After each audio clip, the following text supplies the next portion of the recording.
boys and girls, ladies and gentlemen, children of all ages. This is Jesse with the Common Nerd, and boy, I'll tell you what. We know that Disney Star Wars is in a very bad way. We've documented the disastrous dumpster fire that is all Kathleen Kennedy's Lucasfilm out there, and how much the ratings continue to fall, how much that section of the company continues to lose hundreds of millions of dollars. Obviously, we talked about the Dial of Dysentery, the Indiana Jones fake movie out there that completely and totally cost them hundreds of millions of dollars at the box office and failed miserably. Well, we've heard some rumors going around for a little while right now that Burbank is trying to tell Lucasfilm that, hey, you need to get back to the things that sell out there, and i.e. Luke Skywalker himself, you know, the number one face of the Star Wars brand out there that all the fans know and love and would love to see an actual return to form and that kind of thing. Obviously, they've teased this throughout Disney Star Wars with The Mandalorian, and probably he'll end up in the Mandalorian and Grogu movie as well and probably be a major player in that, so that way they can hopefully trick a bunch of people into coming in and actually seeing that movie. But one of the other tricks that they're liking to play right now is with their Disney parks out there, and obviously one of the biggest issues with Galaxy's Edge out there has been firmly seated inside of the Disney Star Wars trilogy out there, and guess what? Most people don't like those movies, don't really want to be reminded of them in any way, shape, or form, and would love to see a return to the actual sequel, the actual original trilogy out there. And well, they're giving it to you, boys and girls, because Luke Skywalker is indeed returning to Disney parks. But it's just a giant big tease. Some would even say a bait and switch, because it's literally only going to be there for a very extremely limited amount of time, and it's only going to be in Disneyland, aka the California park, boys and girls. And I don't know about all of you out there, but I don't think I'm going to be traveling to California anytime whatsoever to see a ghost of a character of a franchise that I used to absolutely love and adore, but has been destroyed effectively by Kathleen Kennedy's own ego out there and refusing to give the fans what they want. So obviously we know that Disney is desperate to try to return sometime to form. We know their parks are starting to suffer right now, with even their most recent reports saying that they're only going 1% per year, which where they used to grow 6% per year. They are desperate to get people back inside of these parks in any way, shape, or form they can. And it sounds like probably the Disneyland park is suffering even more. Or maybe, just maybe, the Walt Disney Company hates the Orlando park because of all the stuff that they've had to capitulate to with their governor down there. I don't know, but needless to say, boys and girls, we're going to get into all the juicy details of exactly when you are going to get to see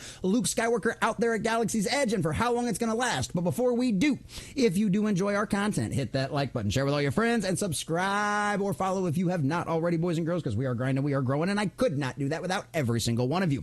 We're on our way to 1,700, and please put that subscribe button and join our little group over here and push us over that limit. That would be absolutely wonderful. Let us know what you think about all this in the comment section down below. Is this something that would push you to go to a California park just in order to experience Luke Skywalker finally at Galaxy's Edge, or is this something that you're going to be in no way in hell? Disney Star Wars is a dead brand, and I have no desire to go bother giving them any kind of money for this kind of stuff. Let us know what you think about all that in the comment section down below. And if you'd like to support the channel, please check out the links in the description as well. All right, from our dear sweet thatparkplace.com and our good old Montanero. Disney bringing Luke Skywalker to Star Wars Galaxy's Edge theme park land in Disneyland only as a part of a limited time event, because of course they would. You know, the one thing that could actually continuously draw people to return back to Galaxy's Edge over and over again, Luke Skywalker. Oh no, we can't have that.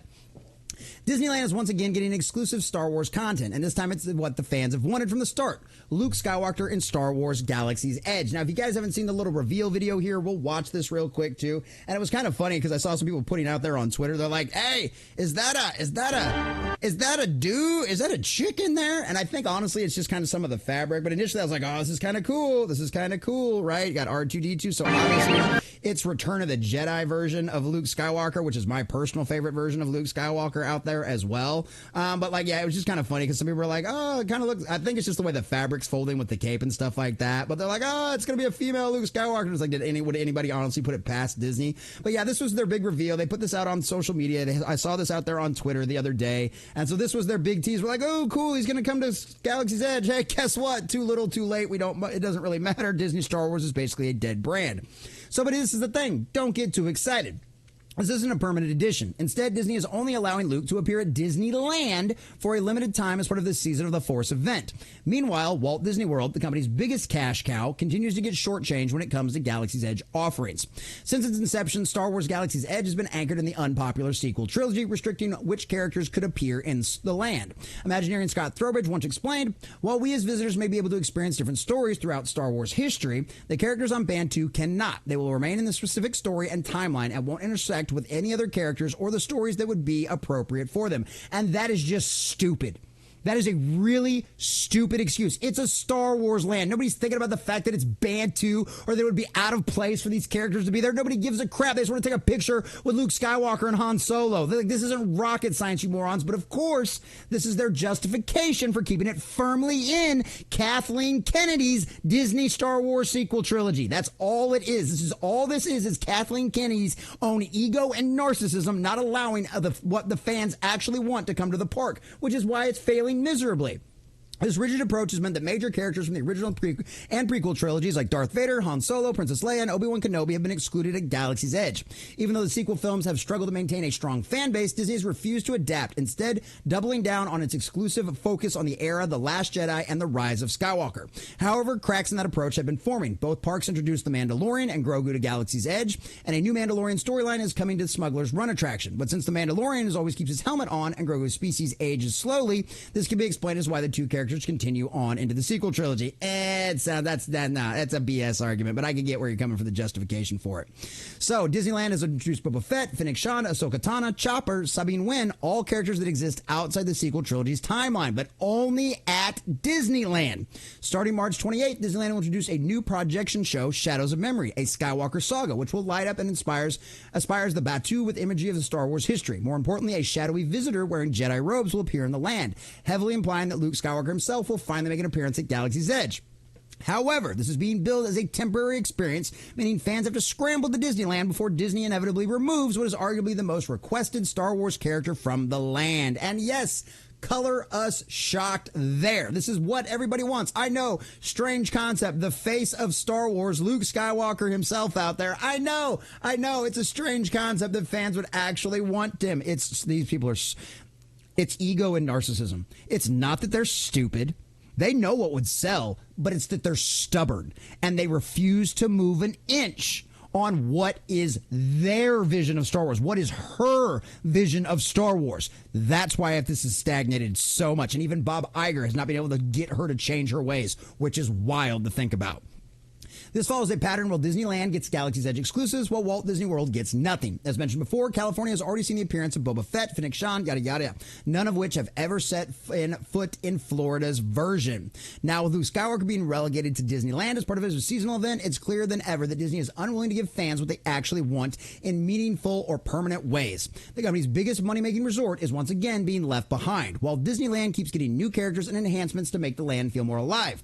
While Disney World's Galaxy Edge remains frozen in time. Despite its larger crowds and importance to Disney's bottom line, Florida has been consistently passed over for the character appearances that make Galaxy's Edge actually feels like Star Wars. So, yeah, we can go into all the rest of the issues that they have on with Galaxy's Edge and everything else, but this is not going to work.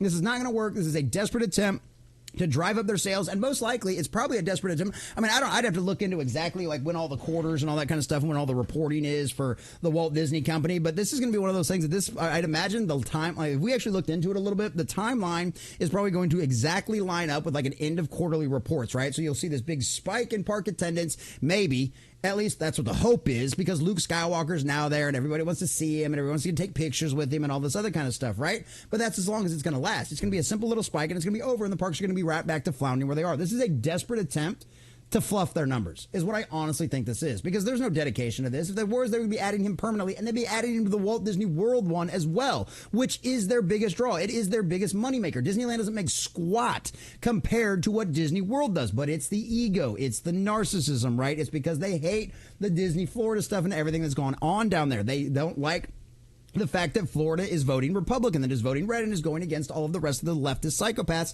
out there in California. Plus, its proximity, right? Disney gets to enjoy it. The Disneyland employees get to enjoy it. The main Burbank employees, well, they get to go enjoy it. They don't care about Florida, even though it's their biggest moneymaker. But as we've heard from the reports, as I talked about in the beginning of this video, they are currently at a 1% growth rate for their Disney parks right now. And I guarantee you that is not being driven by Disneyland, right? It's being driven by Disney World. But 1% is literally, in 2019, they were at a 6% growth year over year. They are now at a 1% growth. And I think that's honestly only going to get worse for Disney parks as the experiences continue to get more expensive, as they continue to shut out more of the population and make it to where only the elites and the richest among us can go there. And guess what? Bringing Luke Skywalker back for a temporary time is not going to reignite any fans to go drive themselves to their park just to see it for a brief matter of time. Disney, you need permanent changes inside of Star Wars to make any kind of difference whatsoever, and you are simply not willing to do this. This big cock tease, this big bait and switch of having Luke Skywalker show up at Galaxy's Edge, but only in California, is not going to work. It's not going to bolster your numbers, and it's going to continue to fail. Why?